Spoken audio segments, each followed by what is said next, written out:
Decoction ready, பால் ready, ரெண்டும் கலந்தா coffee ready. எனக்கா ஏன் சார் இவ்வளவு கஷ்டம்? இதுல என்ன சார் கஷ்டம்? ஏன் சார் வைஃப் வீட்ல இல்ல? இன்னைக்கு சனிக்கிழமை, சனிக்கிழமை நான் கட்ட பிரம்மச்சாரி. எனக்கு ஃபுல் டே லீவ், அவளுக்கு ஃபுல் டே ஆபீஸ். வைஃப் வேலையை விட்டு நிறுத்திடுங்க. ஐயோ, சின்ன சின்ன இன்கன்வீனியன்ஸ் பார்த்தா மாசம் பலாச்சோளம் மாதிரி வர 650 ரூபா போயிடும்பா. காஃபி ரெடி, இந்த காஃபி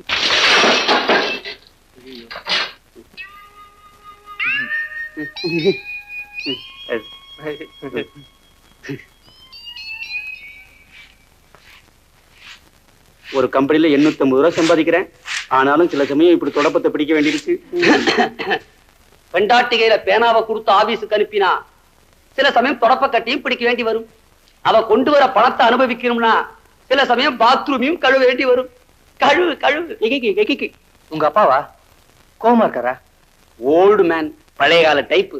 நான் என் ஒய்ஃப் ஆபீஸுக்கு அனுப்புறது அவருக்கு பிடிக்கல. அதனால அப்பப்போ ஜன்னல்ல வருவாரு, ஓட்டுல வருவாரு, உத்தரத்துல வருவாரு. அசரீரி மாதிரி என்ன கொட்டிக்கிட்டே இருப்பாரு. நான் அவர் சொல்றதெல்லாம் இந்த காதுல வாங்கி இந்த காதுல விட்டுருவேன். ஆமா, உங்களுக்கு எந்த கம்பெனில இன்டர்வியூ? என்ன போஸ்ட்? டிராவல் ஏஜென்சிஸ்ல account assistant. Good line. Starting salary என்ன? 450 ரூபா. 450 ரூபா.